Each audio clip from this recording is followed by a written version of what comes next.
কি বন্ধুরা, শুনলাম আজকাল নাকি তোমরা কি সব বোরিং ফিল করছো, বলছো কি না একা থাকা মানে নিজেকে রুমে বন্দি করে দেওয়া। তাহলে বন্ধুরা, আজকে এই ভিডিওটি তোমাদের জন্য।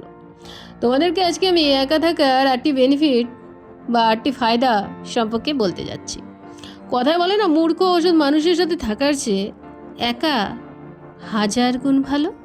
পৃথিবীতে যে সমস্ত সাকসেসফুল মানুষেরা রয়েছে বন্ধুরা, তারা কিন্তু বেশিরভাগই একা থাকতে ভালোবাসত। বেশিরভাগই মানুষ নিজের মতো করে কাজ করত। যেমন অ্যালন মার্কস, অ্যালবার্ট আইনস্টাইন, সমস্ত সাকসেসফুল মানুষেরা একা থাকা পছন্দ করে। আর একা থেকে তুমি যা অর্জন করবে, লোকের ভিড় কিন্তু বন্ধু তা কখনোই অর্জন করতে পারবে না। বুঝছে, বনের রাজা সিংহ, সে কিন্তু সবসময় একা থাকে। তাকে কিন্তু বন্ধুরা সবাই রাজা বানাতে বাধ্য করে। ঠিক তেমনই ঈগল একা একা উড়ে বেড়ায়। তাকে ধরার সাধ্য তো কারো নেই, তাকে ছোঁয়ার চেষ্টাও কেউ করে। ঠিক এই ধরনের মেন্টালিটি কিন্তু সবার চেয়ে একটু অ্যাট্রাকটিভ, অর্ডিনারি এক্সট্রা অর্ডিনারি বানায়। তোমার সাফল্য দেখে মানুষ বলতে বাধ্য, আরে এটা কীভাবে হলো রে। তবে শুরুতে তোমাকে বলি, তোমার বা তোমাদের যদি এ ধরনের মেন্টালিটি থাকে যে একা থাকা মানে নিজেকে একটি রুমে বন্দি করে ফেলা, তাহলে বলবো তোমরা একদম ধারণাটা ভুল। একা থাকার মানে হলো অযথা সময় নষ্ট না করে নিজের টার্গেটের প্রতি ভাবা বা নিজের টার্গেট পূর্ণ করা, জরুরি কাজ করা। একা থাকার বেনিফিট, কাজের প্রতি ফোকাস দিতে পারবে। তাহলে এতক্ষণ তোমরা বুঝে গেছো একা থাকা কাকে বলে।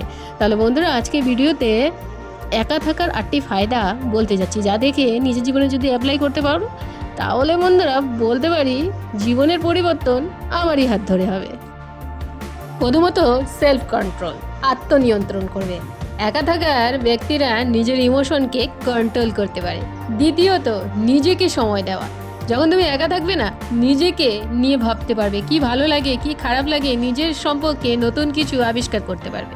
তৃতীয়ত, নিজের লক্ষ্য পূরণ। একা থাকার সবথেকে সুবিধা, নিজের লক্ষ্য পূরণ করতে পারবে, বাস্তবায়ন করতে পারবে, সেই অনুযায়ী লক্ষ্যকে সামনে রেখে কাজ করতে পারবে। এদের বাস্তব উদাহরণ অ্যালন মাস্ক, অ্যালবার্ট আইনস্টাইন, কারণ তারা শুধুমাত্র একা থেকে যা করে দেখিয়েছে তা কল্পনাতেও কেউ ভাবতে পারেনি। চতুর্থত, ক্রিয়েটিভ মাইন্ডসেট। তুমি জানলে অবাক হবে, সবাই তার কল্পনায় নতুন আবিষ্কার করতে পারে যখন সে একা থাকে না। আর এটা গবেষণায় পরিণত। আমাদের মস্তিষ্ক তখনই কিছু ভাবতে পারে যখন মস্তিষ্ক স্থির থাকে বা যখন মানুষ একা থাকে। পঞ্চমত, ওভার থিঙ্কিং বন্ধ করা। তুমি হয়তো সারাদিন চিন্তায় ব্যস্ত থাকছো, কিন্তু তুমি যখন একা থাকছো না, তখন তুমি কারো চিন্তা করবে না, শুধু তোমার উন্নতি কীভাবে করা যায়। তোমার মস্তিষ্কে শুধু এটাই ভাববে এবং এটা তোমাকে স্বস্তি বোধ করবে। কে কী করলো, কে কী করছে আর কখন কি করবে, এটা প্রশ্ন তোমার মাথায় আসবে না। তুমি পুরো রিফ্রেশ মাইন্ড থাকবে, যা তোমাকে সতেজ অনুভব করবে। ষষ্ঠত, ইমপ্রুভ ইয়ারসেলফ। একা থাকার ফায়দা, তুমি নিজেকে পরিবর্তন করতে পারবে। তোমার চাল চলন থেকে শুরু করে চিন্তা ভাবনা সব কিছু তুমি ফার্স্ট ক্লাসকে থাকবে।